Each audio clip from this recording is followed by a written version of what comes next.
मैं तो उम्मती हूँ ऐ शाहे उमम, कर दे मेरे आका अब नजरे करम। मैं तो उम्मती हूँ। अस्सलामु अलैकुम वरहमतुल्लाहि वबरकातुहू। बिस्मिल्लाहिर रहमानिर रहीम। अल्हम्दुलिल्लाहि रब्बिल आलमीन वस्सलातु वस्सलामु अला सय्यिदिल अंबियाइ वल मुरसलीन। ला इलाहा इल्लल्लाहुल हलीमुल करीम। सुब्हानल्लाहि रब्बिल अर्शिल अज़ीम। अल्हम्दुलिल्लाहि रब्बिल आलमीन। क़ाल अल्लाहु तबारक व तआला फ़ी कलामिहिल मजीद वल फ़ुरक़ानिल हमीद। फ़अऊज़ु बिल्लाहि मिनश शैतानिर रजीम। बिस्मिल्लाहिर रहमानिर रहीम। या अय्युहल्लज़ीना आमनुस्तईनू बिस्सब्रि वस्सलाह इन्नल्लाहा मअस्साबिरीन। वला तक़ूलू लिमन युक़्तलु फ़ी सबीलिल्लाहि अमवात बल अहयाउन वलाकिन ला तशऊरून।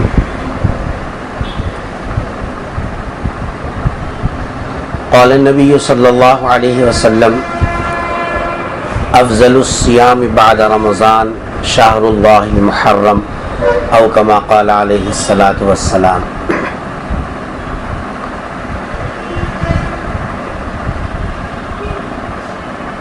विशाखापट्टनम की सरजमीन पर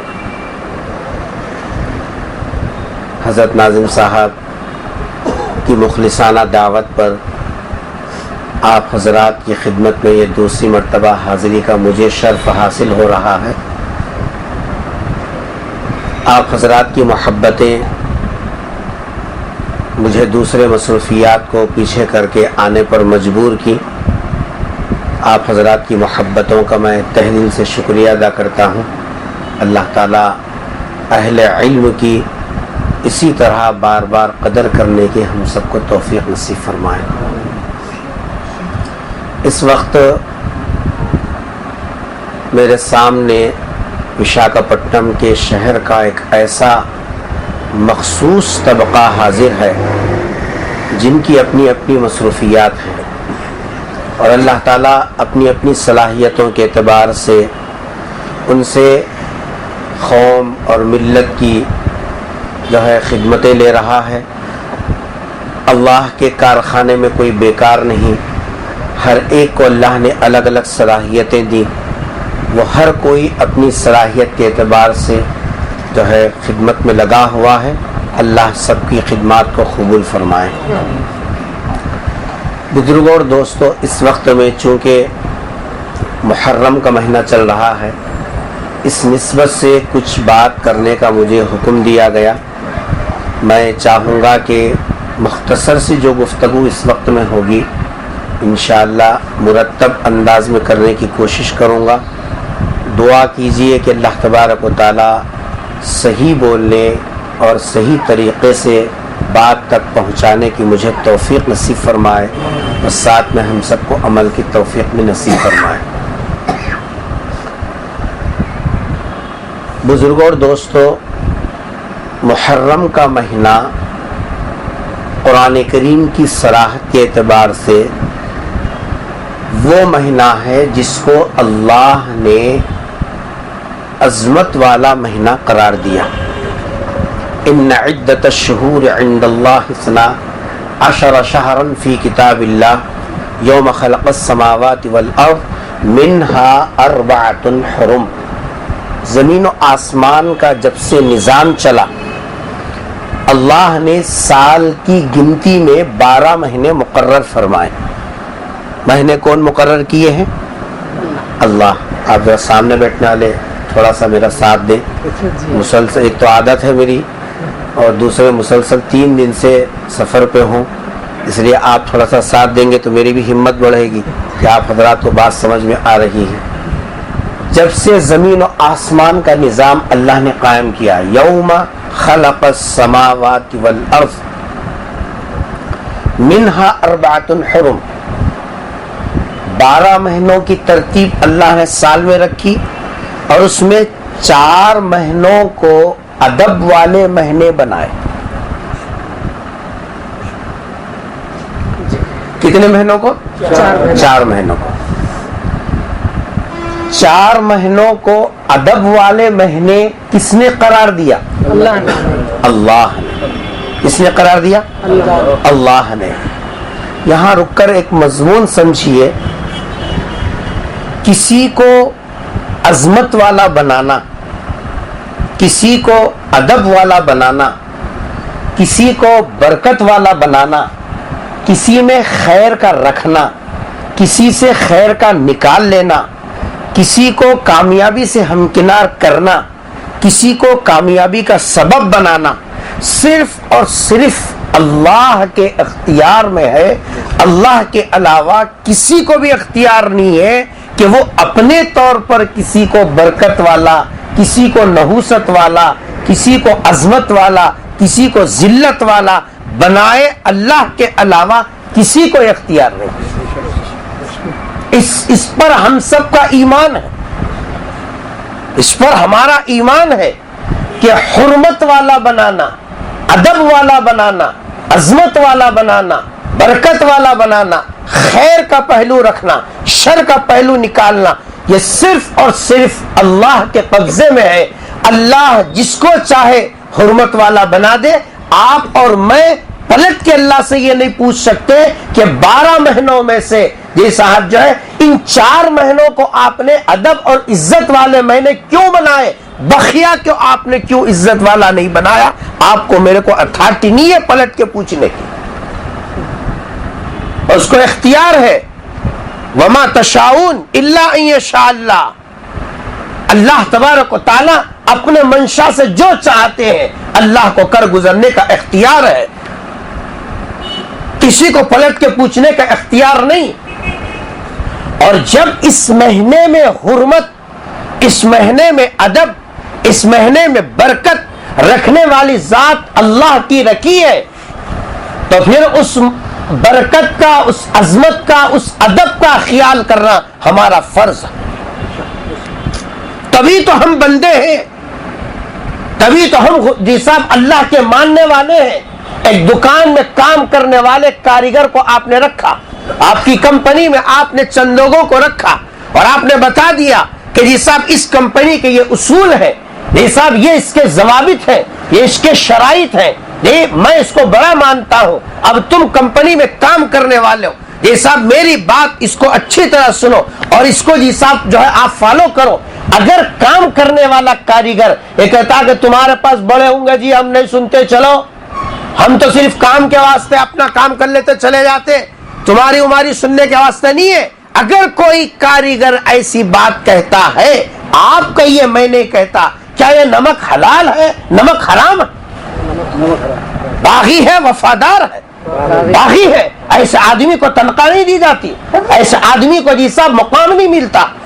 क्या है कि अल्लाह ने इस महीने को अजमत वाला बनाया, इस महीने को अल्लाह ने एहतराम वाला बनाया और क़यामत तक बाकी रहने वाली किताब में कह दिया मिन्हा अर्बअतुन हुरुम। अहले इल्म बैठे हैं, पूछ लीजिए मिन्हा से क्या मुराद है? 12 महीने, जो साल के 12 महीने। और अल्लाह फरमा रहे उन 12 में से हमने 4 महीनों को अजमत वाला, एहतराम वाला, अदब वाला महीना हमने बनाया। अल्लाह जिसको हुर्मत वाला बना दे, अल्लाह जिसको अदब वाला बना दे, अल्लाह जिसको जिसा बरकतों वाला बना दे, हम उसको बरकत वाला न समझे, उसको नहूसत वाला, उसको गम वाला, उसको जी साहब 7.5 वाला, उसको आफतों वाला समझे। आप बतलाइए क्या हम शान बंदगी अदा कर रहे हैं? हमको क्या इख्तियार है? बंदगी की शान तो यह थी, अल्लाह ने जिसको कह दिया कह दिया। किसी की अजमत को बदलना, किसी की बरकत को बदलना, किसी के खैर को बदलना अल्लाह के अलावा किसी के लिए जी साहब ये ज़ेबा नहीं है। कुरान उठा के देखो, पैगंबर सल्लल्लाहु अलैहि वसल्लम की 1 से ज़ायद बीवियां थी। सरकार का मामूल और सुन्नत ये थी कि असर के बाद अपनी बीवियों के पास रसूल अकरम सल्लल्लाहु अलैहि वसल्लम थोड़ी थोड़ी देर हर बीवी के पास खैर खैरियत पूछने के लिए जाया करते। एक दिन ये साहब हजरत ज़ैनब रज़ी अल्लाह ताला अन्हा के पास थोड़ी देर बैठ गए ज्यादा। हजरत ज़ैनब ने शौहर समझकर ये साहब शहद पेश किया पीने के लिए, लेकिन दूर से दूसरी सौकने देख रही थी और इनके दिल में ख्याल आया कि ये साहब ये बीवी खिदमत कर रही है, तो शौहर का दिल तो खिदमत करने वाली बीवी की तरफ झुका रहता है। औरतें हैं नहीं है औरतें। शौहर का दिल तो खिदमत से जीता जाता है, शौहर का दिल कपड़ों से नहीं जीता जाता। दुकान भर कपड़े दे दो आप अपनी बेटी को, शौहर के दिल में उसकी कदर नहीं बनेगी। जेवरात से लदा दो उसको, सोने चांदी में उसको नहला दो, शौहर के दिल में जगह नहीं बना सकती। दुनिया भर की जायदादें उसके नाम पे लिखो, शौहर के दिल में कदर नहीं आएगी। शौहर के दिल में उस बीवी की कदर होती है जो बीवी के शौहर की खिदमत करती है। दूसरी सौकनों ने देखा कि हजरत ज़ैनब तो खिदमत कर रही है, हम कोई ऐसी तरकीब करेंगे जिसकी वजह से हजरत ज़ैनब की मोहब्बत दिल में न आने पाए। ये औरतों की फितरत होती है।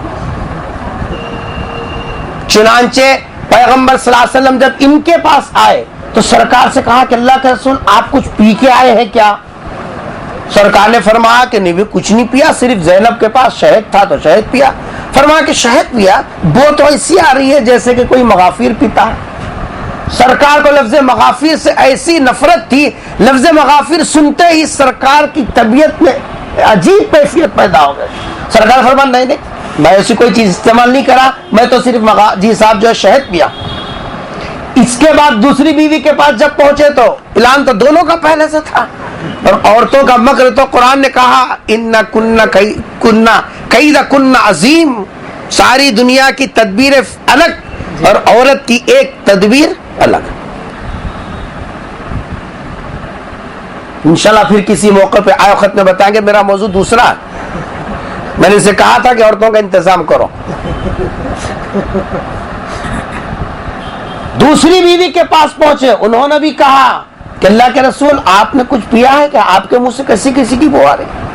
सरकार ने फरमा कि नहीं भाई मैं तो कुछ नहीं पिया, सिर्फ ज़ैनब के बाद शहद पिया। फरमा कि नहीं आपके मुंह से तो मगाफिर की बो आ रही है। एक तो लफ्ज़ मगाफिर से हुजूर को नफरत थी, दूसरे जब एक से दो लोग बोले तो सरकार दो आलम सल्लल्लाहु अलैहि वसल्लम की तबीयत ऐसी हो गई, सरकार ने फरमाया कसम खाता हूं आइंदा से मैं शहद पीऊंगा नहीं। आप बतलाइए शहद को हलाल किसने किया? अल्लाह। फीह शिफाउल लिन्नास, कुरान कहता है, शिफाउल लिम्मा फिस सुदूर, कुरान कहता है कि जो है शहद के अंदर शिफा की कैफियत अल्लाह ने रखी। हलाल करने वाले अल्लाह, शिफा रखने वाले अल्लाह। ये सब हलाल करने वाली जात अल्लाह की है। पैगंबर ये कह रहे हैं कि मैं आइंदा से कसम खा के कह रहे हैं कि मैं क्या नहीं पीऊंगा? शहद नहीं पीऊंगा। पूछो इन उलमा किराम से, कुरान की आयतें उतरी, या अय्युहन नबी लिमा तुहर्रिम, आप क्यों हराम करार दे रहे हैं? लिमा तुहर्रिम, अरबी जानते जगह से उछल जाते, लबो लहजा कैसा है अल्लाह का। आपको क्या अथॉरिटी है? हम हलाल करने वाले आपने हराम क्यों किया?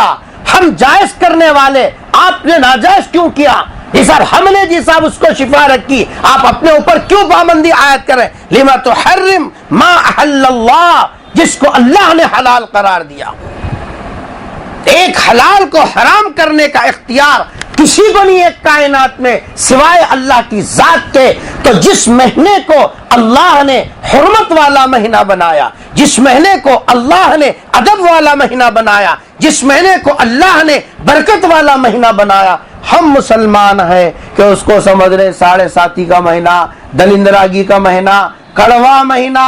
मुहर्रम आने से पहले जितने शादियां करना है कर लो, जितने दावता करना है कर लो। एक एक दिन में 25 दावता, क्या हो रहा? दुनिया खत्म होती है। कई को ऐसे लगा लग शादियां के तो मूड़ा लाते हैं ना मुलसार तुर्का के, हिंदुआ कने मूड़ा रहती के तो हमारे कने भी मूड़ाल है। वो मुहर्रम का महीना, सफर के महीना, उनकने 3 महीने रहे तो हमारे कने 1.5 महीना है। वो मूड़ा लाते हैं, बोल को हम लोग क्या वो अब बीच कर लेते हैं। अल्लाह अकबर। कहाँ कुरान, कहाँ हम, कहाँ खुदा का हुक्म, कहाँ हमारा अमल, कहाँ कुरान की बातें, कहाँ हमारा सोचना। गौर तो करो, क्या हम साहब उस कारीगर के बराबर नहीं है जिस कारीगर को मालिक ने कहा था तुम मेरी बात मान के चलना, वो कहता कि तुम तुम्हारा देख लो, हम हमारा देख लेते हैं। सोचो तो सही। इसलिए मुहर्रम का महीना ये जहन में जो पुरजमाने से बैठा हुआ है, नहूसत वाला महीना, कड़वा महीना, ये साहब जो है सो ये जो है दलिंदरागी का महीना, साढ़े साती का महीना नहीं। अल्लाह जिसको हलाल कर दिया, अल्लाह जिसको मुहतरम बना दिया, अल्लाह जिसको अदब वाला कह दिया, अल्लाह जिसको अजमत वाला कह दिया, अल्लाह ने जिसके अंदर बरकतें रखी, क्या पूछना, हमारी आंख नहीं है देखने के लिए। इसलिए पहली बात जो हमारे जहन में रखने की और इस मौके पर आप हजरात की खिदमत में रखने की है, मुहर्रम का महीना नहूसत वाला साढ़े साती का महीना नहीं है, बल्कि कुरान की आयत मैंने आपको पढ़ के सुना दी। कुरान से बढ़ के ईमान वाले के पास कौन सा प्रूफ है, आप बोलिए, कौन सी दलील है कुरान से बढ़कर? कुरान से ज्यादा अगर कोई दलील होती तो वो भी बता दी जाती। कुरान ने कहा मिन्हा अरबातुन हुरुम, अल्लाह फरमा रहे मैंने इस महीने को अदब वाला महीना बनाया, मैंने इस महीने को हुर्मत वाला महीना बनाया, मैंने इस महीने को बरकत वाला महीना बनाया। अल्लाह बरकतें बांटे और हम कहते कि साहब कोई खुशी का काम नहीं करते, कोई देखना दिखाना नहीं करते, कोई अकीक़े दावता नहीं करते, कई को लोगा बोलते हैं। ईमान लोगा पे है, अल्लाह पे नहीं है। सुनी सुनाई बातों पे ईमान है, अल्लाह की बात तेरे पास काबिल कदर नहीं है। मिन्हा अरबातुन हुरुम, अल्लाह ने हुर्मत वाला महीना बनाया। इसलिए इस महीने का एहतराम जमाने से रहा, पैगंबर के दुनिया में आने से पहले भी, जमाने जाहिलियत के अंदर भी लोग इस महीने का एहतराम करते। इसीलिए तो अगली आयत है इन्नमन नसीउ ज़ियादतुन फिल कुफ्र युज़िल्लु बिहिल लज़ीना, ये साहब कि वो लोग जब किसी से लड़ना चाहते तो आज ऐलान कर देते अब का मुहर्रम का महीना एक महीना आगे आ रहा। हमारे वो बोलते ना ये ईद पहले दिन आ जा रही, एक दिन पहले बाद में आ जा रही, ये लोगों को इख्तियार दे दिया था, तो उस जमाने में वैसे करते थे। सरकार दो आलम सल्लल्लाहु अलैहि वसल्लम की शरीयत में ऐसी कोई गुंजाइश नहीं है। सरकार ने जी साहब जो है बता दिया और आप पर उतरी हुई किताब बता दी, हिल्लत हुर्मत जी साहब अल्लाह के इख्तियार की चीज है। अल्लाह तबारक व तआला जिसको काबिल एहतराम बना दे, सारी दुनिया मिलकर भी अगर ये कह दे वो बे जी साहब जो है अदब वाली है, तो भी वो अदब अपनी जगह बरकरार है। दूसरी बात जो इस मौके पर करने की है, सरकार दो आलम सल्लल्लाहु अलैहि वसल्लम जब मदीना मुनव्वरा हिजरत करके तशरीफ ले गए तो वहां देखा कि यहूदी मुहर्रम की 10 तारीख को रोजा रख रहे हैं। मुहर्रम की 10 तारीख को, जिसको यौम आशुरा कहते हैं, उस दिन रोजा रख रहे हैं। मुसलमानों को भी हुक्म था, बल्कि रमजान के रोजों की फर्जियत से पहले तो मुहर्रम ही की अजमत थी, क्योंकि ये तो कुरान से साबित है कि ये अदब वाला महीना, रमजान के महीने से पहले तो यही महीना अदब वाला था। जैसे रमजान की कदर है, वैसे रमजान के अहकाम आने से पहले कदर वाला महीना तो मुहर्रम का महीना था। लोग बड़ा एहतराम करते थे, जानी दुश्मन भी सामने आ जाता कुछ नहीं बोलते थे, कहते कि साहब ये मुहर्रम का महीना चल रहा, इसमें किसी को छेड़ना भी नहीं। चोर चोरी नहीं करते, डाकू डाका नहीं डालते, खूनी लोग आपस में एक दूसरे को कत्ल नहीं करते।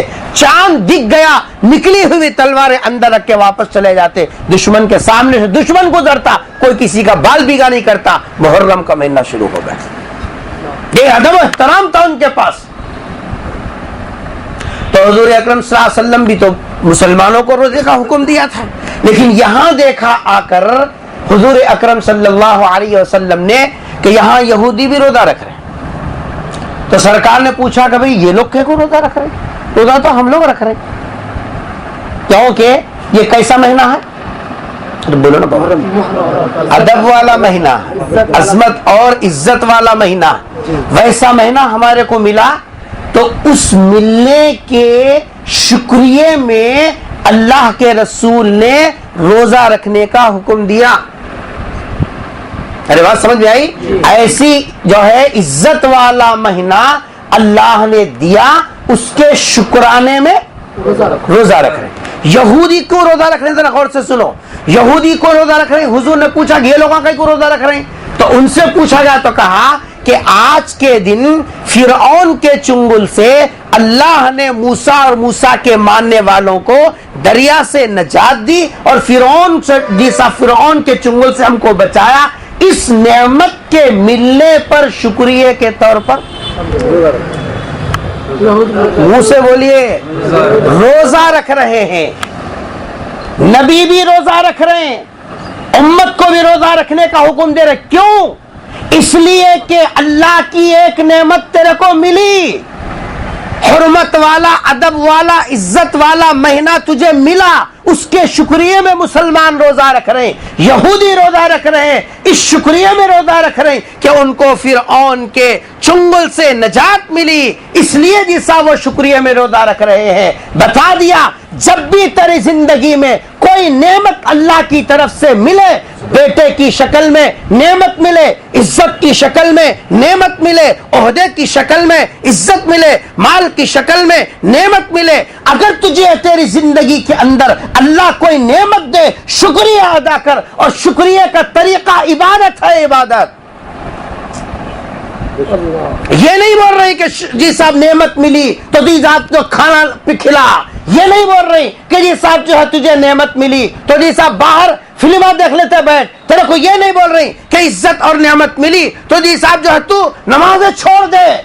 आज अगर हमारा बच्चा हमारे घर में ये सब कामयाब होके आता है या कोई ओहदा मिलता है, हम खुशी में नमाजें छोड़ रहे हैं, शुक्रिया में वहां इबादत की अदा की जा रही है, रोजा रख के बताया जा रहा, अय अल्लाह मैं इस लायक नहीं था, तू मुझे ये नेमत दिया, वरना मैं कहां और कहां आपके फैसले, आपने मुझ जैसे गंदे पर रहम फरमाया, ये नेमत दी, मेरे आंखों की ठंडक, बेटा जैसा ओहदे पे पहुंच गया, मुझे तरक्की मिली, मुझे माल मिला। इस शुक्रिया में नमाजें पढ़ता, इस शुक्रिया में रोजा रखता, इस शुक्रिया में अल्लाह के सामने झुकता। जाके देख हजरत आयशा सिद्दीक़ा रज़ी अल्लाह ताला अन्हा को सुबह हुई, बिस्तर उठाया तो बिस्तर देखा कच्चा है। हजरत आयशा ने पूछा, मेरे सरताज क्या बात है, रात में गर्मी भी नहीं थी, आपका बिस्तरा भीगा हुआ क्यों है? हजरत हुजूर अकरम सल्लल्लाहु अलैहि वसल्लम ने फरमाया, आयशा गर्मी की वजह से नहीं, सजदे में मैं खुदा के सामने रोता रहा, इसकी वजह से मुसल्ला भीगा। हजरत आयशा ने पूछा,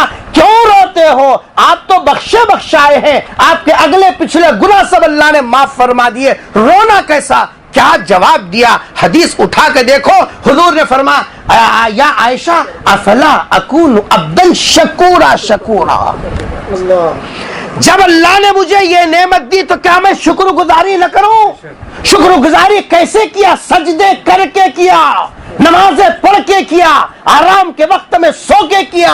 ये अल्लाह के रसूल ने उम्मत को क़यामत तक के आने वाले लोगों को बताया। शुक्रिया इबादत की शक्ल में, शुक्रिया नमाजों की शक्ल में, शुक्रिया सजदों की शक्ल में, शुक्रिया रोजे की शक्ल में, ये शुक्रिया अदा करने का उम्मत को सरकार ने नमूना दिया। और आज अल्हम्दुलिल्लाह हम भी नबी के गुलाम हैं, नबी का कलमा पढ़ते हैं, नबी के कुरान पर ईमान है, नबी का नाम लेते हैं, उस पर फख्र करते हैं, हम जी साहब नबी के उम्मती हैं। आज हमारा हाल क्या है? अगर जरा बच्ची का एंगेजमेंट हो गया, पूरी नमाजें गायब, जरा शादी हो गई, पूरी नमाजें गायब।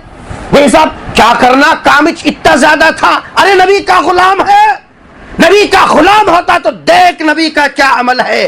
तो अल्लाह ने नेमत दी, सजदे में सर रखकर रो रो कर मुसल्ला बिछाकर उम्मत को बताया, अगर मिल जाए सजदा जमीन पे कर, पेशानी जमीन पे टिका और बता, ऐ अल्लाह मैं तेरा इससे ज्यादा क्या शुक्रिया अदा करूं। व इन तअद्दु निअमतल्लाहि ला तुहसूहा, गिनना भी चाहो नहीं गिन सकते, अल्लाह ने इतनी नेमतें हमको दी हैं। क्या इसके बारे में पूछनी होगी? नबी ने हुसूल नेमत पर शुक्रिया अदा करने का तरीका शान बंदगी के तौर पर क्या बताया? रोजा रखो। नबी ने खुद रोजा रखा, सहाबा ने रोजा रखा, यहूदियों ने रोजा रखा। सरकार ने फरमाया अरे वो भी रोजा रख रहे हैं, हम भी रोजा रख रहे हैं, तो दोनों में फर्क इम्तियाज कैसा होगा? हालांकि वो भी शुक्रिया के तौर पर रख रहे हैं और मुसलमान भी शुक्रिया के तौर पर रख रहे हैं। ये भी इबादत, वो भी इबादत। अगर इजाजत दे तो एक कड़वी बात कहूं, क्योंकि बाज बीमारियों का इलाज मीठी दवाओं से नहीं होता। मर्ज जब बढ़ जाता है, कैंसर की शक्ल इख्तियार करता है, तो मीठी दवाओं से इलाज नहीं होता, कड़वे इंजेक्शन लेने पड़ते हैं। आज उम्मत का मिजाज साहब, हमारे अंदर जो बीमारियां सरायत कर गई है वो इस दर्जा हो गई है, मीठे मीठे बातों से इसका इलाज नहीं हो पा रहा है। ये भी शुक्रिया में रोजा रख रहे हैं और मुसलमान भी शुक्रिया में रोजा रख रहे हैं। रोजा, इनका भी रोजा रखना इबादत की शक्ल और इनका भी रोजा रखना इबादत की शक्ल। सरकार ने क्या इरशाद फरमाया, जुमला अल्लाहु अकबर। सरकार दो आलम सल्लल्लाहु अलैहि वसल्लम ने इरशाद फरमाया वो भी रोजा रखे, हम भी रोजा रखे, तो दोनों में फर्क कैसा होगा? इसलिए सरकार ने फरमाया अगले साल अगर मैं जिंदा रहा, अगले साल अगर मैं जिंदा रहा तो इस 10 तारीख के रोजे के साथ एक रोजा या तो पहले मिला लूंगा या तो बाद में मिला लूंगा, ताकि वो एक रखें तो हम दो रखें, दोनों के दरमियान में फर्क हो। इबादत के अंदर अल्लाह के रसूल ने मिलावट को पसंद नहीं किया, हालांकि वो गुनाह नहीं था। जब सरकार ने इबादत के अंदर दोनों के दरमियान में इम्तियाज किया और उम्मत को बता दिया तुम्हारा नबी किसी भी शक्ल में उनके साथ तुम्हारा ये सब मेल जोल और इस तरीके के काम पसंद नहीं किया, तो हम देखिए सुबह से शाम तक हमारे पूरे काम गैरों की मुशाबियत के साथ हो रहे हैं। नबी का मिजाज क्या था, नबी की तालीम का मिजाज क्या था और हमारी अपनी जिंदगियों का मिजाज क्या है?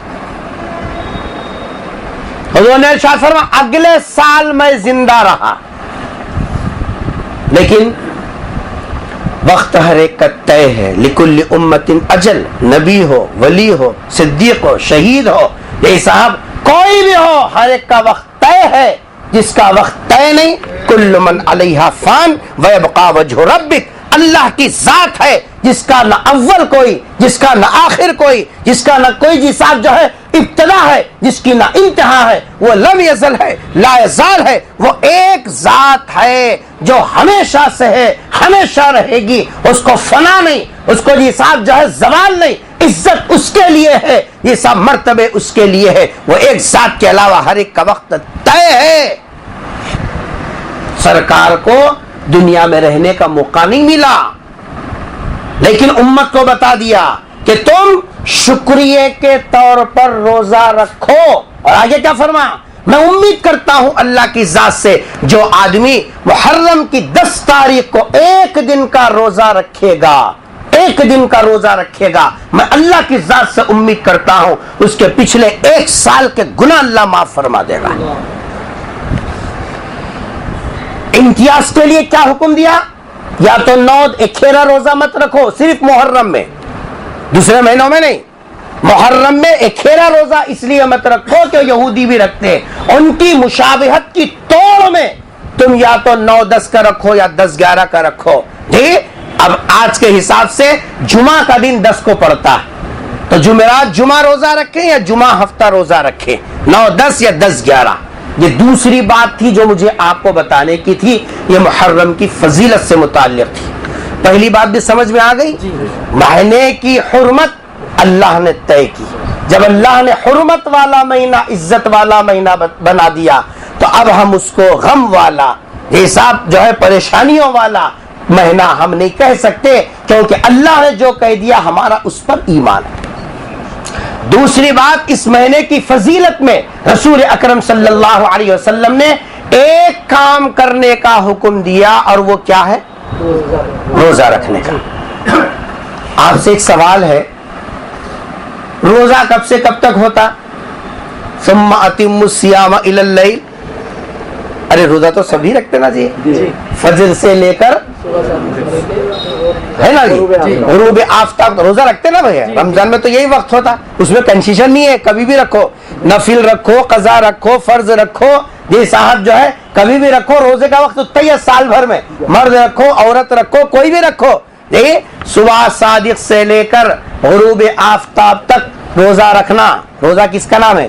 खाने से, पीने से, नफसानी ख्वाहिशात से बचने का नाम रोजा, नियत के साथ। ठीक है, इतनी बात तय है। अब आप बोलिए, दोपहर में मुहर्रम की 10 तारीख को मस्जिद में शरबत की जी साहब जो है हंडी लेके आके बोले आज 10वीं तारीख है, सदर कमेटी की तरफ से शरबत का इंतजाम किया गया, तमाम हजरात इस्तेफादा करके हुए तशरीफ ले जाएं, बल्कि डालो जोहर के वक्त में रोजे का वक्त खत्म हुआ नहीं, जी बोलो ना, नहीं जोहर का वक्त रोजे के खत्म होने का है। सरकार फरमा रहे रोजा रख, नबी का हुक्म है रोजा रख, सहाबा का अमल है रोजा रख, ये शरीयत कहती है रोजा रख, और हम बोल रहे हैं तुम्हारा काम तुम्हें करो, तुम्हें बोल को जाने का था चले गए। अब ये साहब 2014 का दौर है, अब यहाँ कमेटियां का चलता, या कोई सदर साहब है तो परेशान होने की जरूरत नहीं है। ये साहब जो है क्या करेंगे, हम मस्जिद की कमेटी की तरफ से शरबत बना को ऐलान करेंगे, सब जितने नमाजी आए सब पी के चले जाओ। आप बोलो खुल्लम खुल्ला अल्लाह के घर के अंदर नबी के हुक्म की मुखालिफत हो रही नहीं हो रही है? हो रही। कैसा गुलाम है? नबी तो कहे रोजा रख, नबी रोजा रख के बताए, सहाबा रोजा रख के बताए, ये सब नबी कौम उम्मत को हुक्म दे के बताए, और हम कह रहे हैं कि जी साहब नबी तुम्हारे जमाने में दिए थे, दिए होंगे, लेकिन अब ये दौर दूसरा चल रहा है, लिहाजा हम कमेटी वाले शरबत बना को पिला रहे हैं। सिफारिश मिलेगी? सोचो जरा, अगर यही पैसा जो तूने शरबत बनाने में इस्तेमाल किया, अगर तू इसका इफ्तार का इंतजाम करता और ये कहता कि आज मेरे पैगंबर ने रोजा रखने का हुक्म दिया, जितने नमाजी आए हैं हमने उनके लिए इफ्तार का इंतजाम किया है, क्या अच्छी बात होती, क्या अच्छी बात होती। और रोजेदार का रोजा इफ्तार कराना, आका ने फरमाया, सब कह दो सल्लल्लाहु अलैहि वसल्लम, आका ने फरमाया जो रोजेदार को एक घूंट पानी पिला दे, एक घूंट लस्सी पिला दे, फरमाया रोजेदार को रोजा रखने पर जितना सवाब मिलता है उतना सवाब भी मिलेगा, फिर ये रोजा इफ्तार कराने की बरकत से तेरे गुनाह भी माफ हो जाएंगे। इल्म नहीं है, मालूमात नहीं है, हम अल्लाह के घर में नबी का हुक्म तोड़ रहे हैं। अल्लाह हमारी गलतियों को माफ करे, अल्लाह हमारी गलतियों को माफ करे। इस हालत में अगर हमारा आखिरी वक्त आ पहुंचा, क्या कहेंगे सरकार से कि अल्लाह के रसूल मेरी शफाअत करा दीजिए, आप रोजा रखे थे मगर मैं नहीं रख सका, मैं तो शरबत पिला के आया। आप बोलिए क्या शाबाशी देंगे? बाप ने कहा बेटे से, बेटा 10वीं पास कर ले, निकाल ले, मुंह मांगा इनाम दूंगा, मुंह मांगा इनाम दूंगा। और बेटा आके कहता है अब्बा जान एक सब्जेक्ट में फेल हो गया हूं, तुम क्या भी रखो, बोलो दे तो से क्या है कि दो, बोल के बोले तो क्या देता, आप बोलिए मुंह मांगा इनाम देगा? नबी की शफाअत और सिफारिश कैसे मिलेगी? बातों से थोड़ी मिलेगी। पैगंबर सल्लल्लाहु अलैहि वसल्लम तो भूखे रहे, कैसा गुलाम है?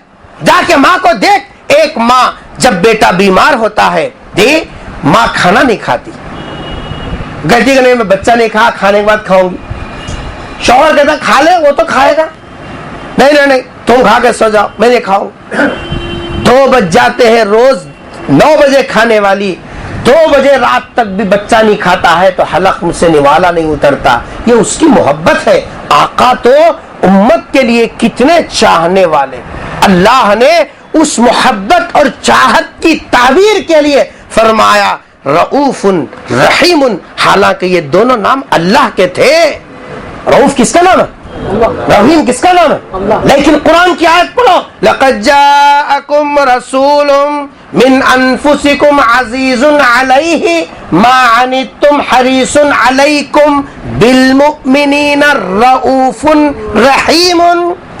यहाँ ये दोनों नाम अल्लाह के तौर पर इस्तेमाल नहीं हुए, सरकार की ये सब तारीफ में इस्तेमाल हुए हैं कि ऐ लोगों, ये सरकार तुम्हारे लिए जैसा खुदा तुम्हारे लिए मेहरबान है, ये नबी तुम्हारे लिए वैसे मेहरबान है। तुम्हारी तकलीफ उनको अपने दिल के ऊपर महसूस होती है। वो नबी तो प्यासे रहे, वो नबी तो रोजा रखे, और हम कैसे गुलाम है, नबी रोजा रख रहे और हम शरबतें बांट रहे मस्जिद के अंदर। दूसरी बात समझ में आ गई? दो बातें, एक तो महीने की हुर्मत और दूसरे महीने की फजीलत। तीसरी और आखिरी बात, कितने बजे ऐसा? तीसरी और आखिरी बात यह है, अब रह गया मसला सरकार के नवासे की शहादत का। सरकार के नवासे, उनका नाम क्या है? हजरत हुसैन रज़ी अल्लाह ताला अन्हु की शहादत का। थोड़ा सा आप मुझे वक्त देंगे तो ये साहब इतनी दूर तक तो मैं आ नहीं सकता बार बार, इसलिए थोड़ा सा वक्त 5-10 मिनट इधर उधर कर ले। हुजूर अकरम सल्लल्लाहु अलैहि वसल्लम के 4 बेटियां थी, 3 बेटे थे। हुजूर के 4 बेटियां, बोलो ना जी, 4 बेटियां, मुंह से बोलना। हुजूर के 4 बेटियां। बेटियां ये लफ्ज बार बार इसलिए बोल रहा हूं, कितने? 4 के 4 भी बेटियां और 3 बेटे। तीनों बेटे बचपने के अंदर सरकार के इंतकाल कर गए। एक का नाम अब्दुल्ला, एक का नाम इब्राहिम, एक का नाम जी साहब जो है कासिम। कासिम, अब्दुल्ला, इब्राहिम, इन तीनों में इब्राहिम सबसे आखिर में इंतकाल कर गए। बकिया 2 बेटे तो जी साहब बचपने ही के अंदर इंतकाल कर गए। बेटे कोई भी नहीं, बेटियां। बड़ी बेटी का नाम है ज़ैनब। बड़ी बेटी का नाम है ज़ैनब। सरकार ने इरशाद फरमाया, खैरुल बनाती ज़ैनब। क्या फरमा? खैरुल बनाती ज़ैनबा। सरकार ने इरशाद फरमा, बेहतरीन बेटी, बेहतरीन बेटी, बेटियों में भी बेहतरीन बेटी ज़ैनब है। क्यों भाई? इनको पूछो, इनको पूछो, दिल से पूछो। आज किसी आदमी से पूछो, मेरी बेटी है, क्यों है भाई? सबसे ज्यादा चाहते हैं, क्यों भाई? हुस्न जमाल, अल्हम्दुलिल्लाह मेरी बेटी का ऐसा है, हाथ लगाए तो मैं लगता हूं। बहुत अच्छी बात है। ये आला पढ़ी लिखी है, एमकॉम, एमफिल, डबल फिल की हुई है, बहुत अच्छा। बाप बेटी पर फख्र कर रहा है, उसके हुस्न जमाल की वजह से बाप बेटी पर फख्र कर रहा है, उसकी तालीमी लियाकत के एतबार से। लेकिन आके देखो मेरे आका सल्लल्लाहु अलैहि वसल्लम बेटी पर फख्र क्यों कर रहे हैं, और कयामत तक के आने वाले बापों को और सरपरस्तों को क्या बता रहे हैं। सरकार फरमा रहे, खैरुल बनाती ज़ैनबा, बेटियों में सबसे बेहतरीन बेटी कौन है? ज़ैनब है। इसलिए कि मैंने इसको रातों में नमाज पढ़ते हुए देखा। मैंने रातों में नमाज पढ़ते हुए देखा। सरकार बेटी का हुस्न नहीं देख रही, सरकार बेटी की खिदमत नहीं देख रही, इसके अच्छे पकवान को नहीं देख रही।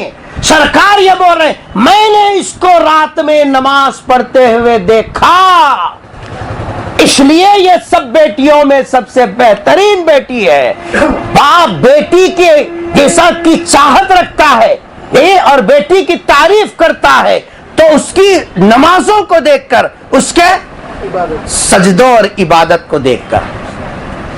और आज हम क्या खान साहब, या कोई खान साहब रहे तो मेरी आदत है बोलने, क्या खान साहब, हाँ बड़ी बच्ची हम काम हो गए माशाल्लाह, क्या कर रही, क्या करती है, पढ़ी लिखी हो गई। अब वो सुबह में खाने के बाद अब अम्मा बेटी सब काम हो जाने, हम किधर उधर चले आते हैं, वो सीरियल आते बढ़ता, देखते बढ़ते मैं सोचता अच्छा भी क्या है, कहीं नहीं जाती और बच्चे घर में रहती। घर में क्या करती है? क्या तो भी एक टीवी सीरियल ये वो क्या तो देख लेते कर लेते बैठती, मगर कहीं आना जाना हमारे खानदान में हमारे घर में कहाँ कहीं आती नहीं जाते।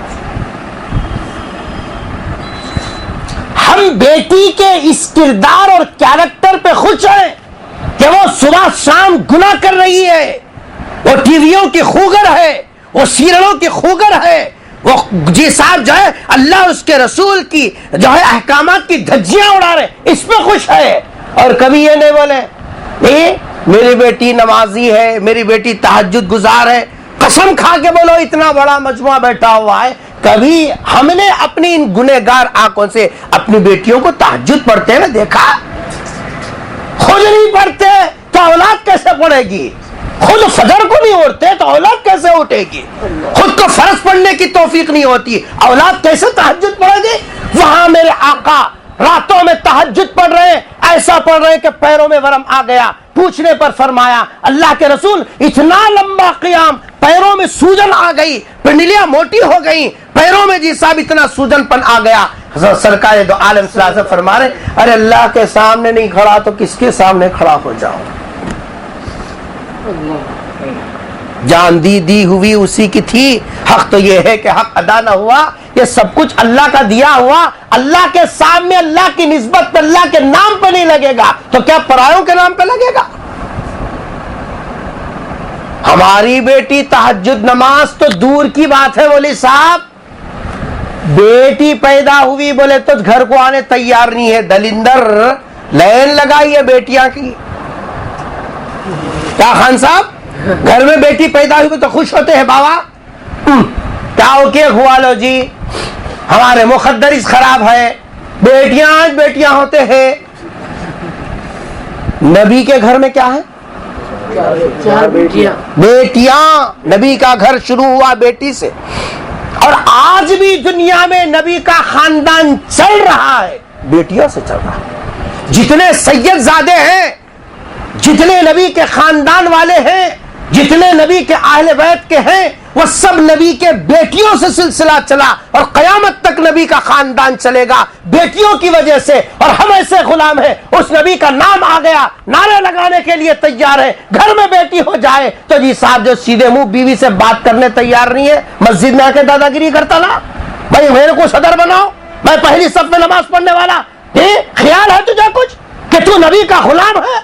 जिस नबी के दिल के अंदर बेटियों की अजमत और बेटियों का मकाम यह था कि सरकार दो आलम सल्लल्लाहु अलैहि वसल्लम सफर में जाते, सबसे जी साहब आखिर में हजरत फातिमा के घर जाते, जाकर बेटी से मुलाकात करते, जी साहब पेशानी का बोसा देते और बेटी से कहते बेटी मैं सफर पे जा रहा हूँ दुआ करना। उसके बाद सफर में जाते, जी साहब वापस आते तो सबसे पहले हजरत फातिमा के घर जाते, बीवियों के घर नहीं, पहले बेटी के घर जाते, मुलाकात करके खैर खैरियत पूछते, बाद में घर को जाते। क्या बताया? तुम्हारे नबी के दिल में बेटियों की अजमत है, नबी के दिल में बेटियों का मुकाम है। और आज हाल यह है उस नबी के कलमा पढ़ने वालों का, घर में बेटी पैदा हो गई तो दवाखाने में ऑपरेशन हो को बीवी पड़को है जी साहब, जो है अहल्ला महल्ला जाकर उनकी तीमारदारी टिफना देखो आते हैं, चेतक को स्टान डाल को बाहर टांग को डांग डाल को बरकरी मारते हैं ठहरिया। क्या मिया बीवी दवाखाने में है, कहते जाना, बच्चे फोन करते कौन जाता?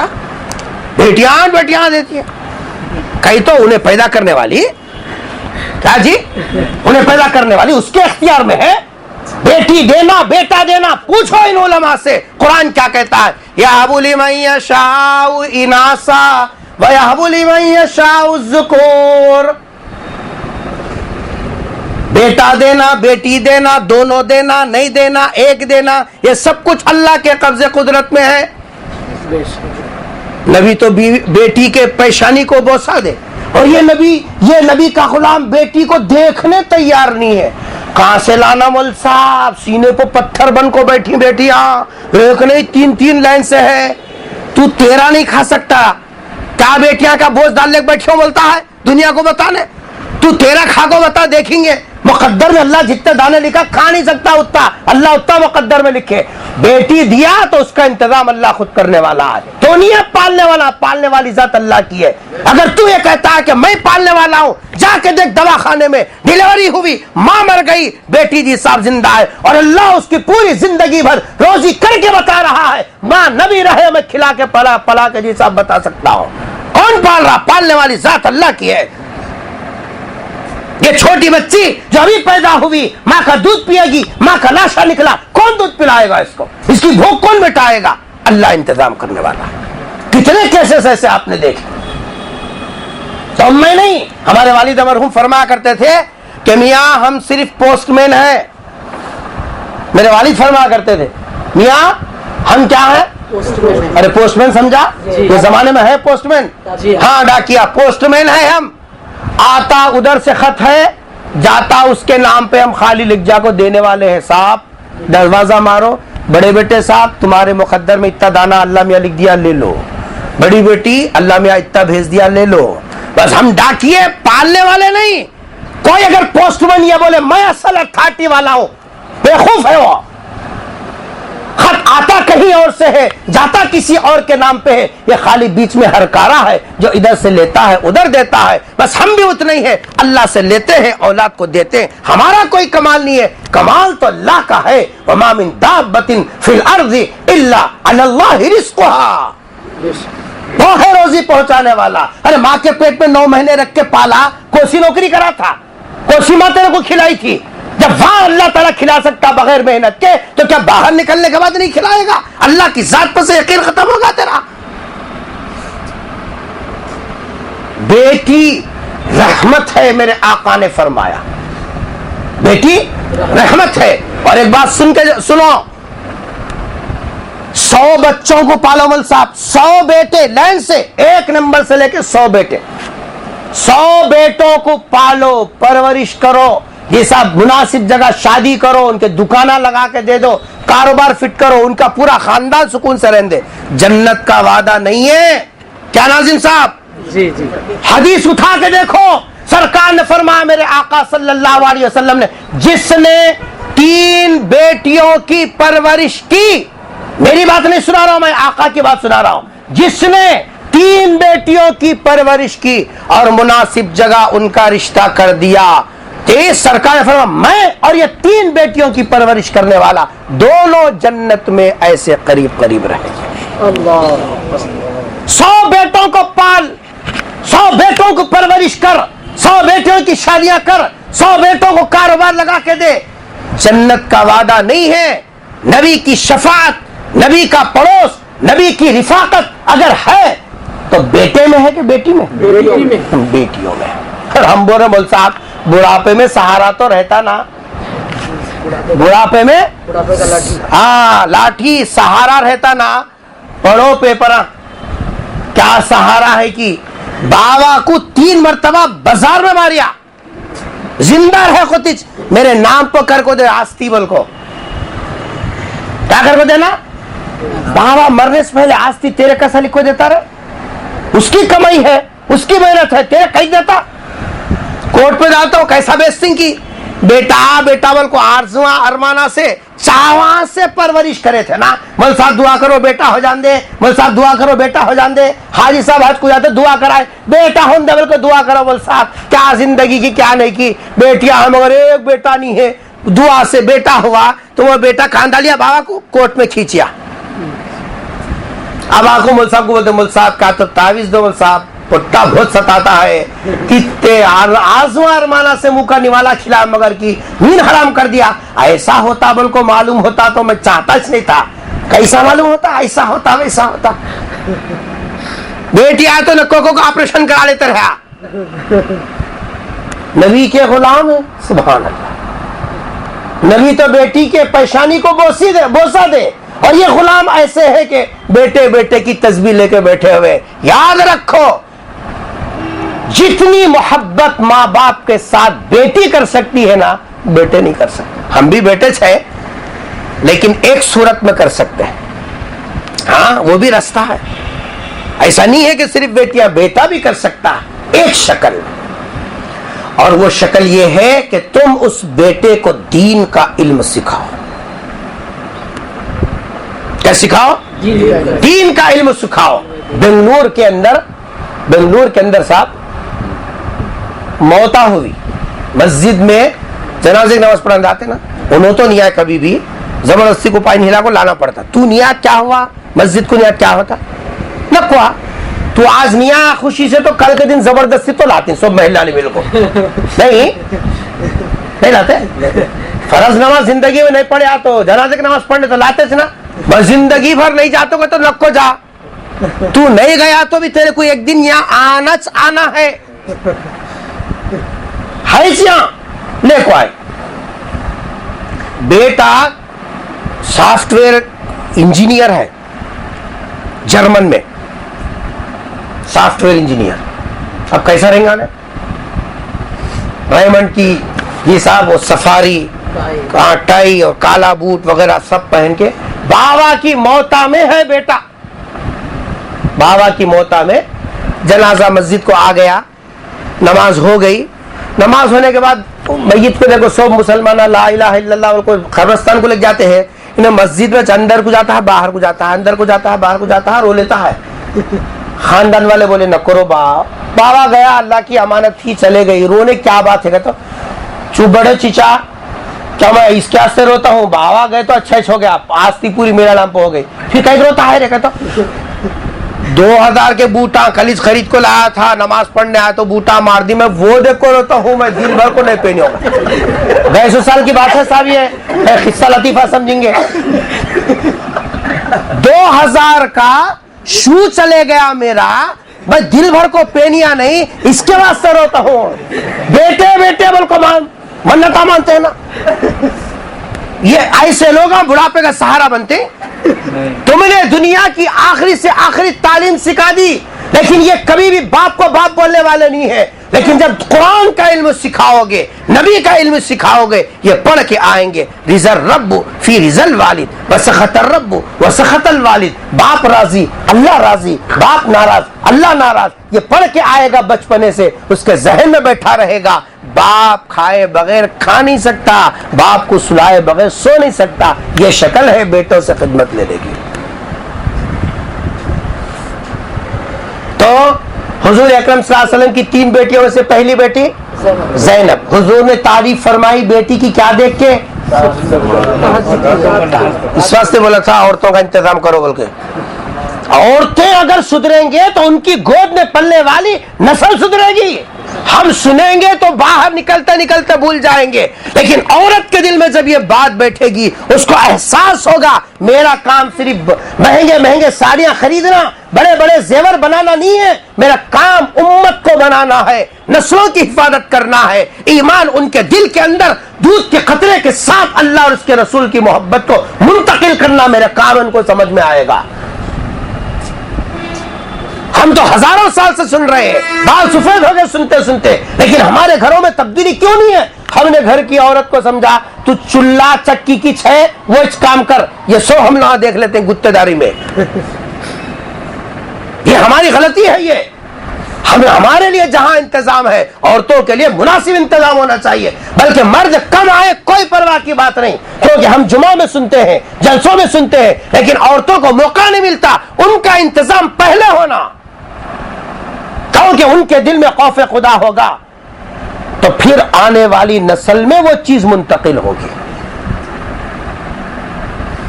तो पहली बेटी ज़ैनब, सरकार ने तारीफ फरमाई सजदे देखकर, तहज्जुद देखकर। कम से कम हम तो यहां से इरादा करके जाएं कि इंशाअल्लाह पहले हम तहज्जुद पढ़ेंगे, या कम से कम फर्ज नमाज पढ़ेंगे। फर्ज नमाज पढ़ो, औलाद नफिल का एहतमाम भी करती है। हम फर्जी छोड़ दिए, मौका नहीं है तफसील में जाने का साहब, तो फिर औलाद कैसे पढ़ेगी? एक दूसरी बेटी का नाम था रुकैया। क्या नाम था? रुकैया। तीसरी बेटी का नाम था उम्मे कुलसुम। हजरत उस्मान गनी रज़ी अल्लाह ताला अन्हु के निकाह में दिया था रुकैया को। इनका इंतकाल हुआ तो हुजूर ने हजरत उम्मे कुलसुम का निकाह भी हजरत उस्मान से कर दिया। जुमा में आपने तफसीलात सुनी, मौका नहीं है इस वक्त में। हजरत उस्मान रज़ी अल्लाह ताला अन्हु में हुजूर ने क्या देखा, एक बात बता देता हूं। दूसरी बेटी रुकैया और तीसरी बेटी उम्मे कुलसुम, एक का इंतकाल होने के बाद सरकार ने आसमान से अल्लाह की तरफ से हुक्म आया, ऐ हमारे हबीब उम्मे कुलसुम को उस्मान की निकाह में दे दो। कहां से आया? आसमान से अल्लाह को, अल्लाह के रसूल को हिदायत आई कि उम्मे कुलसुम को किसके निकाह में दो? हजरत उस्मान में अल्लाह के रसूल ने क्या देखा वो सुनाना चाह रहा हूं, चूंकि नौजवानों का तबका है। हुजूर अकरम सल्लल्लाहु अलैहि वसल्लम ने हजरत उस्मान में जो चीज देखी वो थी हया। क्या थी वो? हया। हया बोले तो हम तेलुगु में तो सिग्गू बोलते हैं। सिग्गू शरम उन्नदरा, नी ताता एट्लुंडे, नी नाना एट्लुंडे, तागी इट्टनेना पड़कुंडे, बोलते नहीं बोलते। हया, हया होना, हया। कैसी हया?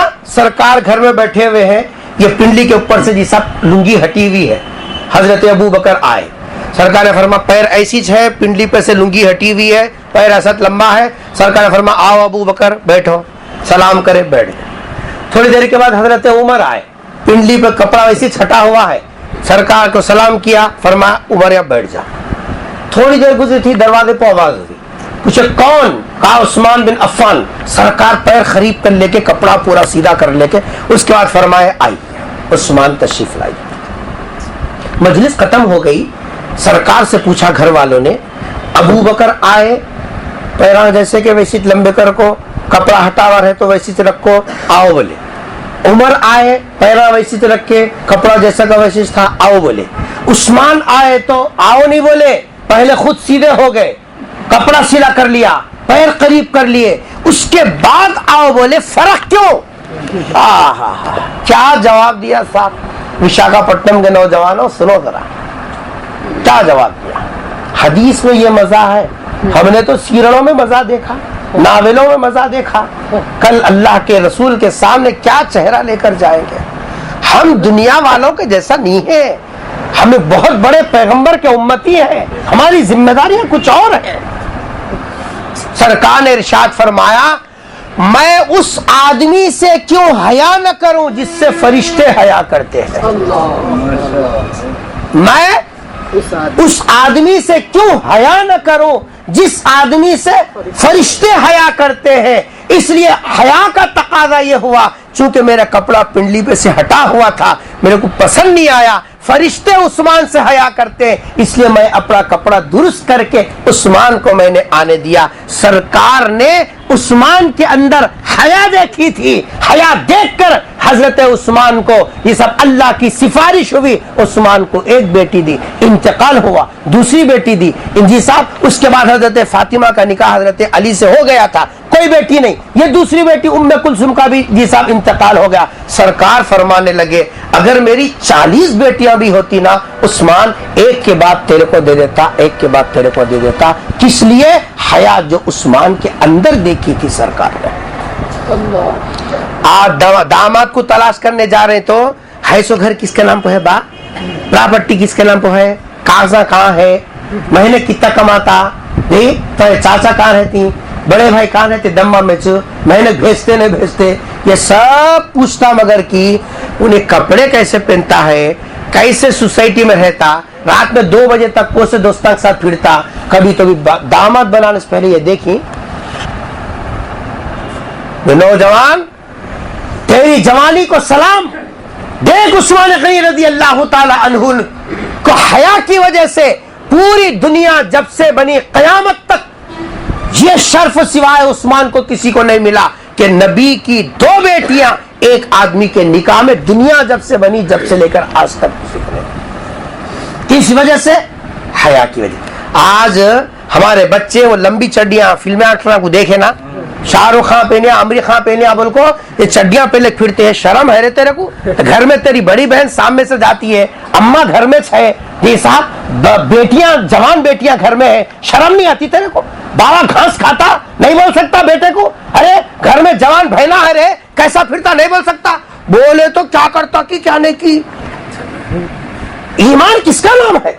जानवरों की जैसी जिंदगी गुजारने का नाम ईमान है? दुनिया वाले जैसे नाचे वैसे नाचने वाले का नाम ईमान है? नबी के गुलाम है हम, नबी के गुलाम, कोई मामूली बात नहीं है। पैगंबर दुआ किया करते थे हजरत मूसा, और मैं नबी न होता, नबी मोहम्मद सल्लल्लाहु अलैहि वसल्लम का एक अदना उम्मती होता मेरे लिए काफी था। जिस उम्मती के अंदर आने के लिए पैगंबरों ने दुआ की और आरजू और तमन्नाओं का इजहार किया, अल्लाह ने बिन मांगे उस नबी की गुलामियत अता फरमाई। हमने उसका कुछ पासो लिहाज रखा? मेरे नबी तो पिंडी के ऊपर कपड़ा है, हटने नहीं दे रहे हैं। उस्मान आने तो एहतियात करके बता रहे, दामाद हो तो ऐसा, हया हो तो ऐसी। हम फिल्मी एक्टरों के आइडियल, हमारे लिए फिल्मी एक्टर नहीं है, दुनिया वाले नहीं है। शराब पी के सोने वाला हमारी आइडियल बन सकता है? हमारे लिए आइडियल वो है जो अल्लाह को याद करने वाला हो, हमारे लिए आइडियल वो है जो आखिरत को याद करता हो, हमारे लिए आइडियल वो है जो नबी की नकल करने वाला, वो हमारे लिए आइडियल है। सहाबा की जिंदगियां, सरकार फरमा इक्तदईतुम, इनकी इक्तदा करो, इनको आइडियल बना के इनके पीछे पीछे चलो, तुम्हारे लिए हिदायत पक्की है। इसलिए नौजवानों, अपनी बहनों की इज्जत का ख्याल करो, वो भी औरतें हैं, फितरत हर एक की एक है, चाहे वो कोई भी हो। अपनी माँ के सामने शर्म नहीं आती किस तरीके से जी साहब चड्डियां पहन के घरों के अंदर फिर रहे? हया याद रखो, मर्दों में से पहले हया निकलती है, उसके बाद घर की औरतों से हया निकलती है। आज जो कल्चर हमारे घरों का है, अल्लाह माफ करे, बेहयाई का, ऐसी बेहयाई के कल्चर में ख्वाजा अजमीरी रहमतुल्लाह अलैह जैसा बेटा अल्लाह भी आता फरमा, बोले तो ख्वाजा अजमीरी रहमतुल्लाह अलैह ऐसी बेहयाई करे थे, वैसा बेटा कैसा बनता? शेख अब्दुल कादिर जिलानी रहमतुल्लाह अलैह जैसा बेटा तेरी गोद में कैसा जैसा परवरिश पाएगा? तूने जब वो किरदार और वैसा नमूना पेश किया, तब जाके ना तेरे गोद में वैसे औलिया अल्लाह पैदा होंगे। हमने इसका ख्याल नहीं किया। तो दूसरी बेटी हजरत रुकैया उम्मे कुलसुम, दोनों ने किसका निकाह, किसके साथ निकाह हुआ? चौथी बेटी, इनका नाम था हजरत फातिमा। इनकी उम्र थी 18 साल, इनकी उम्र थी 18 साल। अभी निकाह जी साहब जो है नहीं हुआ था। हजरत अबू बकर, हजरत उमर दोनों ने हजरत अली से कहा कि अली तुम जो है सरकार के सामने इसका इजहार करो। हुजूर के चचेरे भाई भी हजरत अली, सरकार खुद इनकी परवरिश करते थे, घर के आदमी थे। तुम इशारे में बात कहो, अगर सरकार कबूल कर ले तो बहुत अच्छी बात है। क्या बात कही साहब, अल्लाह अकबर। हमारे बच्चों को तहजीब सिखाना भी जरूरी है। हम समझ रहे हैं बच्चा पढ़ ले रहा ना तहजीब सीख लेता, बड़ों से बात करने का सलीका नहीं है जी। बाबा इतने बड़े नामकारी है, औलाद को बड़ों को सब बाबा के दोस्त है, सलाम कैसा करना, कैसा मिलना, कैसा उनके साथ उठना बैठना। हाँ क्या है बाबा जान, नहीं है जाओ बाद में आ जाओ। तुम्हारे बाबा की उम्र का है, तुम्हारे बाबा के रिलेशन का है, ऐसी तरीका होता है? बाबा की इज्जत क्या, उनका मुकाम क्या, और तू कैसा बात कर रहा है ना जी? कौन सिखाना? उन्हें नावेला पढ़ ले, कुछ सीख लेता मौल साहब, शियरा में सीख लेता, वैसी सीख लेना रहा तो फिर दुनिया में मौल साहबों की जरूरत इसका पड़ती थी। हजरत अली रजी अल्लाह तआला अन्हु सरकार के पास आए, आकर अर्ज किया कि अल्लाह के रसूल, आपने मुझे अपने घर में रखा, आपने मुझे, क्योंकि चचा का इंतकाल हो गया तो सरकारी परवरिश करते थे, मैं ये चाहता हूं कि मैं आपके घर ही में रहूं। क्या हजरत जी, क्या जुमला है साहब, क्या जुमला है। मैं आप मेरे को अपने घर में से रख लिए, मैं ये चाहता हूं कि आप ही के घर में रहूं। क्या मतलब है? दामाद बना के रख लिए तो मैं कहीं और नहीं जाता, आप ही। इसमें आप बोलिए कोसा तो भी 30% का लफ्ज है, इसमें बेअदबी का लफ्ज है, बदतहजीबी का लफ्ज है। डायरेक्ट बोलते तुम्हारी बेटी की शादी मेरे साथ करो, किसको लगने बनती? अगर ऐसा बोले तो आप बोलो कितना भोंडापना, कितना ये साहब जो है नमक हरामी होती नहीं होती। मुंह खोल के बोले भी बेटी की शादी मेरे साथ करो, बोल को अच्छा दिखता, लेकिन कैसा मुहज्जब जुमला इस्तेमाल किया सर। क्या मुहज्जब जुमला फरमाया। अल्लाह के रसूल आप मेरे को अपने घर में से रख लिए, मैं ये चाहता हूं कि आप ही के घर में रहो। सरकार दो आलम सल्लल्लाहु अलैहि वसल्लम ने फरमाया अहला व सहला, अहला व सहला। क्या फरमाया? अहला व सहला, बहुत मुबारक, बहुत मुबारक। क्या मतलब? आप इशारे में जो बात बोले, सरकार इशारे में जवाब दे दिए, रिप्ले इशारे में मिल गया। क्या खुश नसीब है वो आदमी जिसको सरकार के घर का टुकड़ा बनना नसीब हो गया। सरकार के खानदान का हिस्सा बन जाना कोई खेल नहीं है वली साहब। आप और मैं किसी खान साहब के घर में जाकर रिश्ता दिए ना, वक्त देख लो कहाँ है तुम मंगने के वास्ते, तुम्हारा खानदान देख कितना फटीचर है, हमारे घर की बच्ची मंगता रहे, बोलते नहीं बोलते, वक्त देख ले बोल के बोलते। अल्लाह के नबी के घर का हिस्सा बन जाना क्या कम नसीबी की बात है, क्या खुश नसीबी। उनसे जो औलाद चली उनको बोलते हैं सैयद खानदान के लोग। बोलो सैयद खानदान के लोग। आज सैयदों का हाल क्या है मालूम है? बाटल मारे की आधा धड़ भोरी में, आधा धड़ बाहर, जुव्वे खाने में सैयद साहब, नहीं लुप्पा करने में सैयद साहब। सैयदों को अपने खानदान की निस्बत का ख्याल करना चाहिए। जिस घर के ऊपर तुमने साइन बोर्ड लगाया सैयद अब्दुल कादर साहब बोल के, तो शर्म है? तू सैयद खानदान का बोर्ड लगाया और घर के अंदर औरतें बुर्का नहीं पहनती। सैयद जादियों के पर्दे ऐसे होते हैं। सैयद जादे के घर के अंदर कुरान की तिलावत हो के 24 घंटे टीवी चले, फिल्मी एक्टरों के गानों की आवाजें आए। सैयद है तू? निस्बत का ख्याल करना कम से कम। नबी के खानदान वालों का यह किरदार। सरकार ने फरमाया आहलाओ व सहला, नबी ने कबूल फरमा लिया। क्या खुशी। आहा।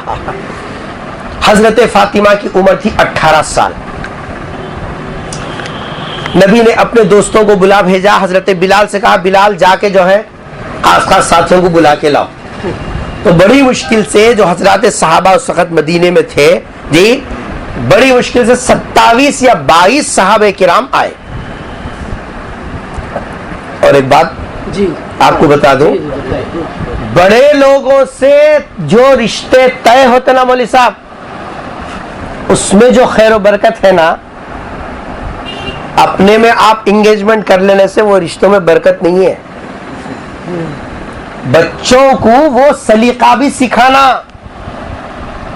आज क्या है, अल्लाह माफ करे, बोले तो बड़ी कड़वी बातें हैं, अल्लाह माफ करे। परसों की बात है साहब, ये अभी 8 दिन हुआ, 8-12 दिन हुआ। तो साहब बिदर के अंदर का इलाका, हम अक्सर उधर के असफार होते हैं। मुफ्ती साहब ने एक वाक़या सुना कि हजरत यूपी का बच्चा हॉस्टल में यहाँ रहता है, बिदर की इंतहाई वीआईपी क्वालिटी के घर की बच्ची, खुद उसका हुस्न और जमाल वीआईपी अंदाज का, और बाप नमाजी। ये वो कोर्ट मैरिज कर लेते हुए 4 लोग देखिए, बुरखे में है बच्ची, शरीफ घराने की बच्ची, और वो बच्चा जाहिरी शक्ल सूरत से भी सही नहीं, और फिर दूसरी रियासत का, उसके आगे मानो ना पीछे मानो। ये साहब कोर्ट मैरिज चल रहा था, तो एक साहब देख के फौरन पकड़े, दस्तखत करे तक पेन छीन लिए। वो बोले पहले क्या है तहकीक करो। ठहरो साहब, पुलिस वाले से कहा कि ठहरो हम तहकीक करते, बच्ची हमारी नजर आ रही। उसके बाद तहकीक करने पे पता चला कि फलां साहब की बच्ची, पैरों के नीचे से जमीन निकल गई, बुला भेजे। इसके बाद क्या हुआ वो सुनो, मैं असल आगे सुनाना चाह रहा हूं। मैं शर्म से सर झुकता जब वो जुमला सुनता हूं। मैं अभी गुज़िश्ता हफ्ते की बात कर रहा हूं। मैं गुज़िश्ता हफ्ता में बिदर के सफर पे था। बच्ची क्या बोल रही मालूम, बाबा सामने आए तो अब्बा तुम्हारे को मालूम इतना मैं 2.5 साल से इसके साथ हूं, सो अब नक्को कहीं बोलते हैं, ऐसा नहीं आया। बच्ची क्या बोलती है लोगों के सामने बाबा को, तुम्हारे मालूम ना जी अब्बा मैं 2.5 साल से किसके साथ हूं, ये बच्चे के साथ ही छू। बोल को कई को अब रोकते हैं। बोले तो बाबा के इल्म में है कि मेरी बेटी गैर से ताल्लुक 2.5 साल से कायम की हुई है, उसके बावजूद भी ये बेहिस बाप अपनी बेटी की इज्जत की हिफाजत नहीं कर सक रहा। नाम बड़े हैं, दर्शन छोटे हैं, नहीं मार्केट में जो है नाम है, लेकिन घर के अंदर पैसा कमाने से ज्यादा औलाद की तरबियत करना असल है। मन साहब, तुम रोटी चटनी खाओ, कोई नहीं पूछ कर देखता तुम्हारे को, कोई बुरा नहीं बोलता, हाँ भाई मेहनत का खा रही, लेकिन अगर औलाद गलत निकली तो खुद जहर खा के मरने के अलावा कोई दूसरा रास्ता नहीं रहता। आपको बोल रही पूरे लोगों के सामने, 2.5 साल से मेरे इसके साथ ताल्लुक है, अब्बा तुम्हारे को मालूम ना, तुम्हें क्या भी नहीं बोलते तो बाबा नीचे मुड़ी झुकाने ठहरिया, तेरे नमाजा क्या हो, तेरी दादागिरी क्या हो, मार्केट में तेरा नाम क्या हो, तेरे को नहीं मालूम बच्ची गलत रास्ते पे जा रही तो उंगली पकड़ के उसको जी साहब सीधे रास्ते पे लाना, उससे नहीं सुन रही, खानदान के बड़ों से समझाना तेरा काम नहीं है। अल्लाह माफ करे। हजरत फातिमा रज़ी अल्लाह ताला अन्हा ये साहब 18 साल की थी, नबी निकाह पड़ा, निकाह हो गया। हजरत फातिमा से 6 लड़के हुए, 6 औलाद हुई, 3 बेटियां और 3 बेटे। 3 बेटियां 3 बेटे। 3 बेटियों के नाम तो खुद अपने खाला के नाम पे रखा। खाला के नाम क्या थे? ज़ैनब, रुक़ैया, उम्मे कुलसुम। ये फातिमा की बहनें है ना, सबका इंतकाल हो गया था, तो खाला का नाम याद रहे ना बोल के हजरत फातिमा ने अपनी बेटियों का नाम भी क्या रखा? ज़ैनब, रुक़ैया, उम्मे कुलसुम। 3 बेटियां, 3 बेटे। एक बड़े बेटे का नाम हसन, दूसरे बेटे का नाम हुसैन, तीसरे बेटे का नाम मुहस्सिन। क्या है? मुहस्सिन। हसन, हुसैन, मुहस्सिन। इन तीनों के तीनों नवासिज हैं। इन 3 में से बीच के जो नवासे हैं हजरत हुसैन रज़ी अल्लाह ताला अन्हु, ये सरकार के दुनिया से पर्दा फरमाने के बाद 60 हिजरी 60 साल के बाद करबला के मैदान में इनको ये सब शहीद किया गया। मसला क्या था? मसला ये था कि शरई हिसाब से कुर्सी के ऊपर जिम्मेदार बनना वो आदमी जो दीनदार हो, तकवे वाला हो, जो शरीयत का इल्म रखता, लेकिन कुर्सी के ऊपर बैठने वाला उस मौके पर जी साहब हजरत मुआविया के बाद यजीद नाम का आदमी था जिसको शराब की भी आदत थी, जी साहब जिसको पैसा सही इस्तेमाल करना नहीं आता था। तो नबी के नवासे ने देखा कि कुर्सी पे ऐसा आदमी बैठना चाह रहा जो आदमी अल्लाह का खौफ नहीं रखता। अल्लाह का, शराब पीने वाला अल्लाह का खौफ रखता नहीं, जी साहब पैसा गलत इस्तेमाल करता, अल्लाह का खौफ हो तो पैसा गलत इस्तेमाल करेगा नहीं, ये आदमी इसके ऊपर नहीं बैठना। बैठे लेकिन सही आदमी, सही किरदार वाला बैठे। उसके लिए हजरत हुसैन जी साहब लड़े कैसा आपको मालूम है? 72 लोग अफराद थे, 4000 का लश्कर उधर से था। हजरत हुसैन जी साहब करबला के मैदान में आके रुक गए, 4 तरफ से आपको 4000 लोग घेर लिए हजरत हुसैन, और 72 लोग थे, बस लड़ने के इरादे से नहीं आए थे, तलवारें सामान भी साथ में नहीं था। नहीं, हजरत हुसैन ने पूछा, जब दुश्मन ने आपको घेरे में लिया तो पूछा कि जी साहब ये कौन सी जगह है? कहा कि हाजा मौज़ुन करबुन व बलाउन, इस जी साहब 6 मील का फासला है कूफा से यहाँ। बोले ये करबला इसका नाम है। कहने लगे कि जी साहब यहाँ तो मुसीबतें ही मुसीबतें हो। मुहर्रम की 5 तारीख थी जब हजरत हुसैन को दुश्मनों ने क्या किया? 4 तरफ से घेर लिया, और ये कहने लगे पहले यहाँ उस यजीद के हाथ पर तुम बैत करो, मैं उसको अपना बड़ा मानता हूं, तब हम तुमको छोड़ेंगे, नहीं तो नहीं छोड़ते।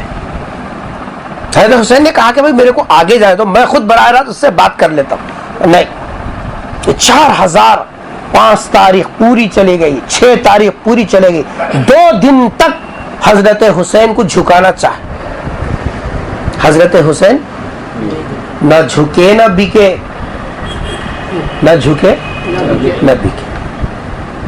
नबी की निस्बत रखने वाले कभी बिकते भी नहीं, कभी झुकते भी नहीं, और यहाँ तो 1 लाख जोड़ की रकम में बिक जा रहा है। सुभान अल्लाह। कट्नम కావాలప్ప, కట్నం లేకుంటే ఎట్లా? MBBS ఎంత ఖర్చు అయింది నాది, ఎన్ని సంవత్సరాల పైసలు, क्या हुआ, फुकट में गया, कौन ला को देंगा, देना पड़ता, वड्डी तो सहा। और बता दिया सैयदजादा हुसैन को खरीद नहीं सकता, न झुका सकता, न जी साहब खरीद सकता। 2 दिन तक नरगे में लेकर रहे। उसके बाद 5, 6, 2 तारीखें टल गई। 7वीं तारीख को दुश्मनों ने कहा इनको और प्रेशर डालना और टार्चर करना। टार्चर करने के लिए उन्होंने कहा कि इनको जो करीब में पानी है, पानी जी साहब पीने नहीं देना। आदमी के ऊपर और टार्चर करने लगे इन 72 लोगों को। जाहिर बात है 72 लोगों का जी साहब सफर करने वाला आदमी कितने क्या जो है लीटर पानी साथ में रख ले सकता, पीने, खाने, धोने, नहाने रख ले सकता क्या? एक वाटर रहा तो बहुत हो गया। पानी लाने नहीं दिया जा रहा, नहीं पहले बोलो, नहीं तो पानी के कतरे कतरे को तरसाएंगे। ये किस नबी का नवासा है मालूम है? ये उस नबी का नवासा है जब मदीने वालों को पानी की जरूरत होती तो सरकार से कहते अल्लाह के रसूल बारिश नहीं है, जानवरों को घास नहीं है, दुआ कर दीजिए। सरकार सर उठा के कहते अल्लाहुम्मा अग़सिना, तो 1 दिन 2 दिन नहीं, हाथ नीचे गिरने से पहले बादल आकर बारिश शुरू हुई। 8 दिन तक मुसलसल पानी पड़ता रहा। यह उस नबी का नवासा है और इसको एक एक पानी के कतरे के लिए तड़पाया जा रहा।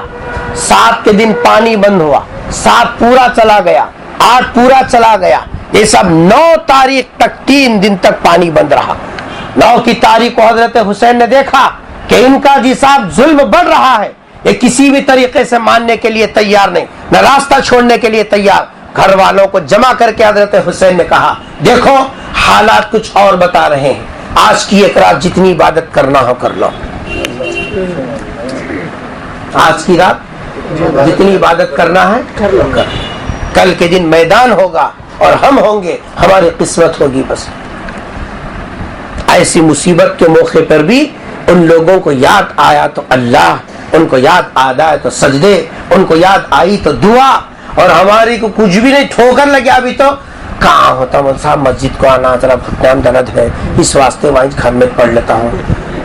अरे घुटने में दर्द है तो दावत छोड़ यार, नहीं पोतरे की गाड़ी पर बैठ को 2 आदमी के सहारे पीछे पीछे बैठ को दावत में गया। वहां घुटने जरा समझ में नहीं आया, नहीं अब कहाँ आना बोल को, कहाँ पढ़ना बोल को, मैं घर में पढ़ लेता हूँ। अहमियत दावत की है, अहमियत इबादत की नहीं है। इबादत की अहमियत होती तो जैसे दोनों के सहारे से मजीद साहब दावत शिरकत करता, वैसे ही 2 आदमियों के सहारे मेरे आका आखिरी सफर में मस्जिद में आकर बता दिया तुम्हारा नबी पैर में ताकत नहीं है, तब भी मस्जिद में आकर नमाज पढ़ रहा है। गुलामों तुम भी अगर ये अदा करते तो क्या नबी को ये साहब पसंद नहीं आता हमारा ये अमल? कह दिया कि आज की रात जो इबादत करना है कर लो, कल मैदान होगा या जी साहब जो है उनके हमारा मुकद्दर होगा। पूरी रात इबादत में गुजारी, 7, 8, 9, 10 तारीख के दिन मैदान में निकले, प्यास की हालत में, प्यास की हालत में, और 4000 लोग हथियार के साथ हैं। हजरत हुसैन को खरीदना चाहते हैं पैसे देकर, झुकाना चाहते हैं प्रेशर डालकर, लेकिन ईमान वाला क्योंकि किस माँ का दूध पिया सो है ये, किस बाप की तरबियत में रहा सो है ये, माँ बाप की तरबियत है। ऐसी सख्त हालत के अंदर भी झुकना गवारा नहीं, बिकना गवारा नहीं। जान दे सकता है लेकिन ईमान नहीं दे सकता, जान की बाजी लगा सकता है लेकिन बिक नहीं सकता। यह ईमान वाले का किरदार है। हजरत हुसैन जोहर तक एक एक करके जी साहब शहीद होते रहे। उसके बाद जोहर के बाद हजरत हुसैन तलवार लेकर निकले, जिधर जाते ये साहब लोगों को जो है गिरा देते। देखा हजरत हुसैन को इधर से तीर लगा, उधर से तीर लगा, आदमी कब तक जी साहब काम कर सकता था। खून निकल निकल निकल के हजरत हुसैन नींद दम हो गए।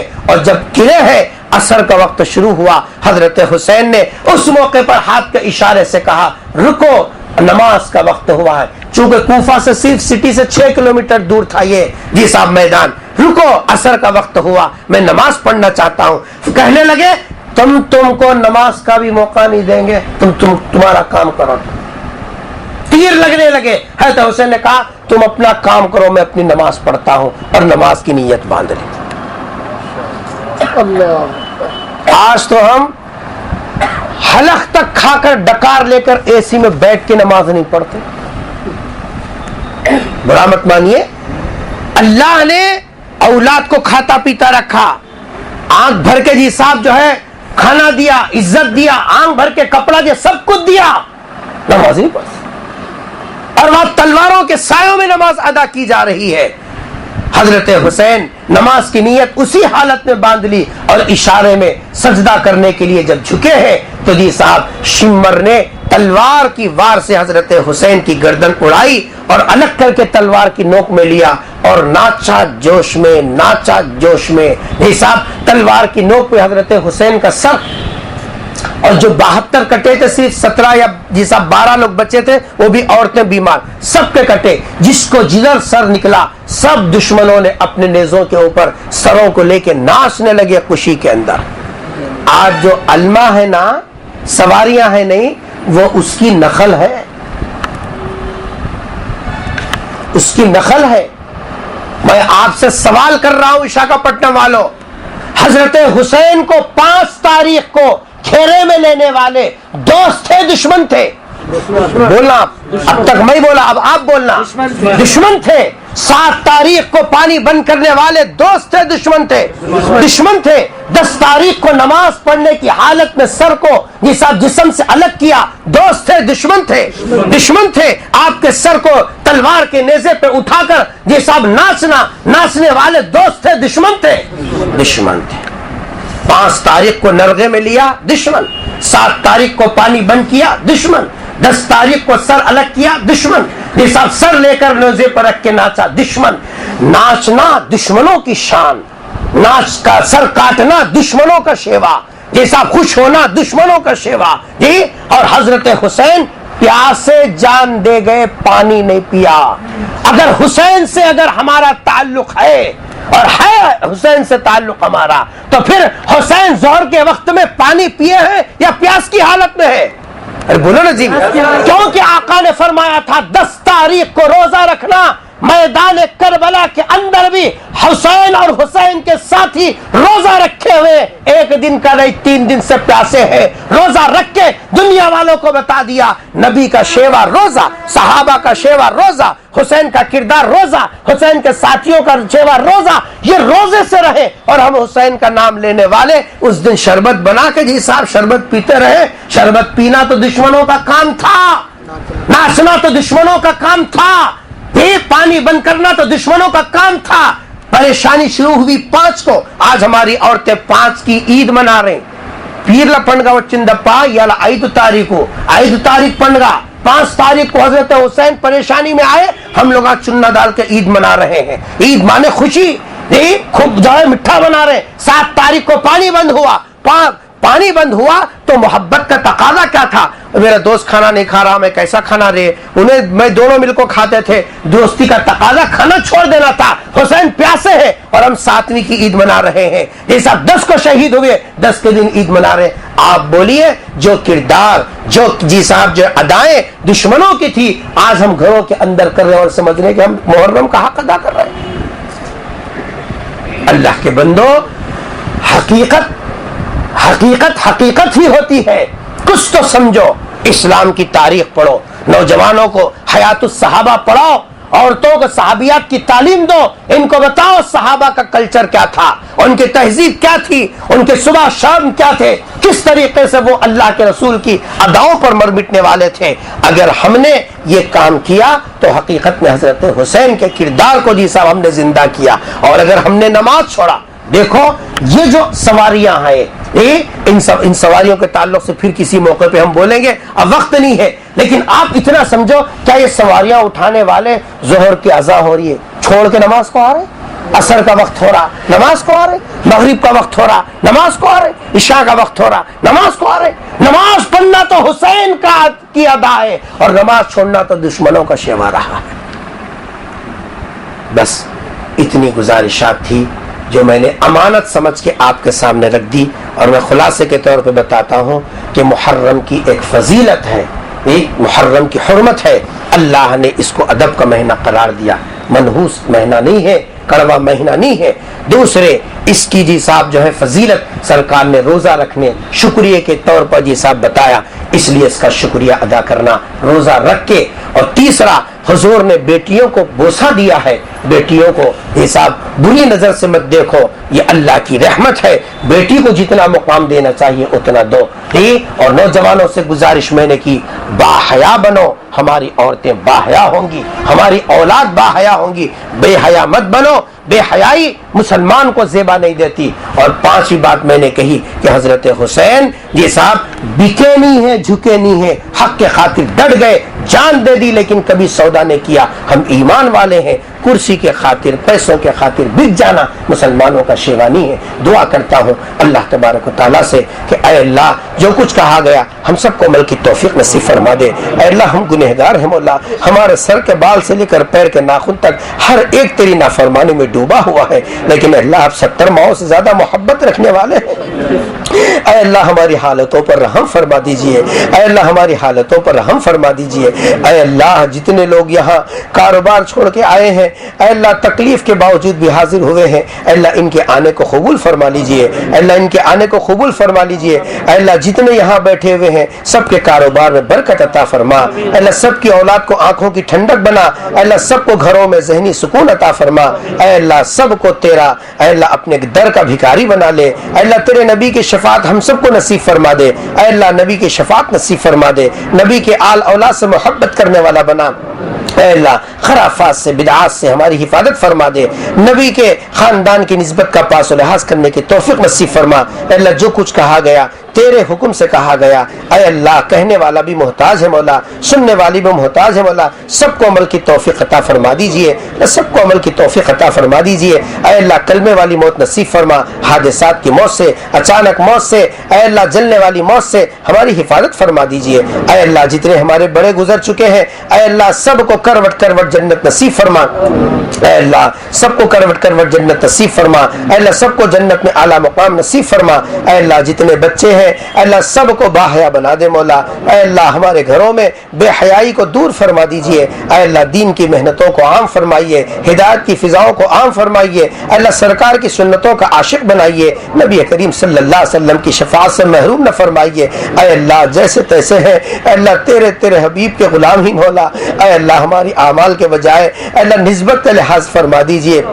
ऐ अल्लाह हश्र की रिसवाई से हमारी हिफाजत फरमाइए। ऐ अल्लाह विशाखापट्टनम के इस इलाके में जितने मुसलमान हैं मौला सबकी इज्जत की, माल की, जान की, आबरू की हिफाजत फरमा दीजिए। सब मुसलमानों को अल्लाह सुकून अता फरमाइए। ऐ अल्लाह हर एक के मसाइल को दूर फरमा दीजिए। अल्लाह सबको इज्जत नसीब फरमाइए। रब्बिग़फिर वरहम वअन्त खैरुर राहिमीन। अल्लाहुम्मा सल्लि अला मुहम्मदिन कुल्लमा ज़करहु ज़ाकिरून व सल्लि अला मुहम्मदिन कुल्लमा ग़फ़िला ज़िक्रिल गाफ़िलून। सुब्हान रब्बिका रब्बिल इज़्ज़ति अम्मा यसिफ़ून व सलाम